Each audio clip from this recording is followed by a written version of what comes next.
कधी का असं झालंय की तुम्ही एखादं काम सुरू करता पण मध्येच थांबवता? एखादा नवा कोर्स, एक जिम प्लॅन, एक बिझनेस आयडिया, सगळं उत्साहाने सुरू होतं, पण काही दिवसांनी तो उत्साह गायब. तुम्ही स्वतःलाच विचारता, मी का पूर्ण करू शकत नाही? हीच गोष्ट जगभरातील लाखो लोकांना होते आणि या प्रश्नाचं उत्तर आहे स्वतःला समजून घेणे आणि आपली कन्सिस्टन्सी मसल तयार करणे. आज आपण जाणून घेणार आहोत एक असं पुस्तक जे तुमचं आयुष्य बदलू शकतं. Finish what you start, the art of following through, taking action, executing and self discipline. लेखक पीटर हॉलिन्स यांच्या पुस्तकात फक्त कसे पूर्ण करावे हे नाही, तर का आपण पूर्ण करत नाही हेही खोलवर समजावलं आहे. तर चला मित्रांनो, आजच्या या प्रवासात आपण शिकणार आहोत स्वतःवर नियंत्रण ठेवण्याचं विज्ञान, सातत्य राखण्याचं कौशल्य आणि आपल्या आयुष्यातलं अनकम्प्लीट लिस्ट मिटवण्याचे रहस्य. चॅप्टर 1. सुरुवात करणे सोपं, पूर्ण करणे कठीण का असतं? आपण काहीतरी नवीन सुरू करतो तेव्हा आपल्या डोपामाइनचा स्फोट होतो, म्हणजेच उत्साह, नवीनतेचा आनंद आणि अपेक्षा. पण जेव्हा वास्तविक काम समोर येतं, शिस्त, वेळ, थकवा किंवा शंका, तेव्हा मेंदू त्या आनंदाला धोक्याचा सिग्नल समजतो आणि मागे हटतो. पीटर हॉलिन्स सांगतात की आपण काम सोडतो कारण आपण इन्स्टंट रिवॉर्ड सीकर्स आहोत. आपल्याला परिणाम तात्काळ हवेत आणि जेव्हा मिळत नाहीत, आपली प्रेरणा कमी होते. यावर उपाय म्हणजे लॉंग टर्म माइंडसेट तयार करणे. आपण जर सुरुवातीला ठरवलं की मी ही गोष्ट फक्त उत्साहाने नाही तर निर्णयाने करतो, तर आपण अर्धयुद्ध जिंकलं. लेखक सांगतात, सुरुवात ही सवय नसते, ती निर्णय असतो आणि पूर्ण करणे हे शिस्तीच्या सवय बनवणं गरजेचं आहे. टेकअवे: प्रत्येक नवीन गोष्ट सुरू करताना स्वतःला विचारा, मी हे फक्त मजेसाठी करत आहे की पूर्णत्वासाठी? हा प्रश्न तुम्हाला दरवेळी मार्गावर ठेवेल. चॅप्टर 2. स्वतःवर नियंत्रण ठेवण्याची शक्ती. स्वनियंत्रण म्हणजे फक्त इच्छाशक्ती नव्हे, ते म्हणजे स्वतःच्या भावनांना, विचारांना आणि वागणुकीला समजून घेणं. पीटर हॉलिन्स म्हणतात, self control isn't about suppression, it's about awareness. म्हणजेच स्वतःवर नियंत्रण ठेवणं म्हणजे भावना दाबणं नव्हे, तर त्यांना समजून त्यावर योग्य प्रतिसाद देणं. उदाहरण: तुम्ही अभ्यासाला बसला आहात पण मोबाईलची नोटिफिकेशन आली. तुमचा मेंदू लगेच रिवॉर्ड्स शोधतो. त्या क्षणी स्वतःला थांबवणं म्हणजेच खरी शक्ती. लेखक एक सुंदर उपाय देतात, द 10 मिनिट रूल. जेव्हा तुमचं लक्ष विचलित होतं तेव्हा स्वतःला म्हणा, फक्त 10 मिनिटं अजून लक्ष देऊया. बहुतेक वेळा त्या 10 मिनिटातच मोमेंटम परत येतो. टेकअवे: तुमच्या प्रत्येक निर्णयाच्या मागे एक भावना लपलेली असते. ती ओळखा, स्वीकारा आणि नियंत्रण घ्या, कारण शेवटी तुमच्या आयुष्याचं स्टेअरिंग फक्त तुमच्याच हातात आहे. चॅप्टर 3. सातत्याचं विज्ञान. कन्सिस्टन्सी हे सुपर पॉवर आहे. यशस्वी लोक आणि सामान्य लोक यात फरक आहे तो एकच, कन्सिस्टन्सी. पीटर हॉलिन्स सांगतात की सातत्य म्हणजे फक्त दररोज काम करणं नाही, तर लहान प्रगती साजरं करणं आहे.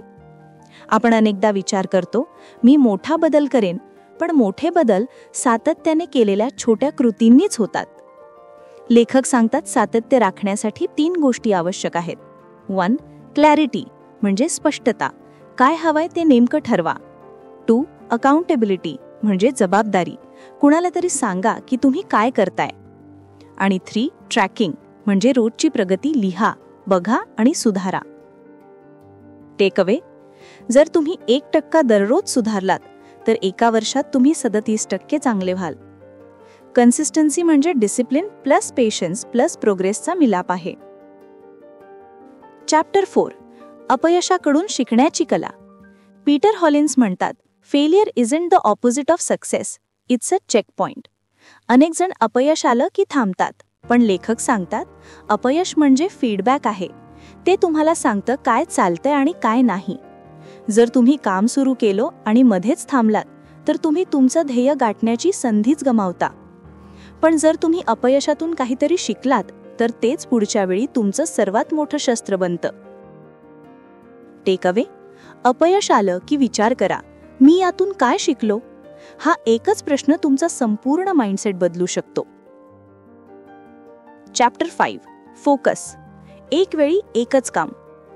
आपण अनेकदा मल्टीटास्किंगमध्ये हरवून जातो, पण पीटर हॉलंड सांगतात मल्टीटास्किंग किल्स डेप्थ. मेंदू एका वेळी एकच काम नीट करू शकतो. जेव्हा आपण अनेक गोष्टी एकत्र करतो, आपली ऊर्जा विखुरते आणि परिणाम कमजोर होतात. फोकस टिकवण्यासाठी लेखक सांगतात, एक डिस्ट्रॅक्शन फ्री झोन तयार करा. काम सुरू करण्याआधी सर्व अनावश्यक गोष्टी काढा आणि कामाला सुरुवात करण्याऐवजी एंड पॉइंट ठरवा. उदाहरण, मी आज 2 तास अभ्यास करेन ऐवजी मी हा चॅप्टर पूर्ण करेन असं ठरवा. हे तुमचं मन परिणामाकडे केंद्रित ठेवतं. टेकअवे. फोकस म्हणजे फक्त लक्ष देणं नाही, तो म्हणजे निर्णय घेणं की इतर सर्व गोष्टींना नकार देणं. चॅप्टर 6. स्वतःची मानसिकता तयार करा. लेखक सांगतात की तुमचं वागणं तुमच्या विचारांचा परिणाम असतं. जर तुम्ही स्वतःबद्दल शंका घेतली तर तुमचं मन तुम्हाला अडवतं. म्हणून स्वतःशी संवाद बदला. मी नाही करू शकत ऐवजी म्हणा मी प्रयत्न करतोय. हे खूप कठीण आहे ऐवजी म्हणा हे शिकण्यासारखं आहे. हीच ग्रोथ माइंडसेट आहे.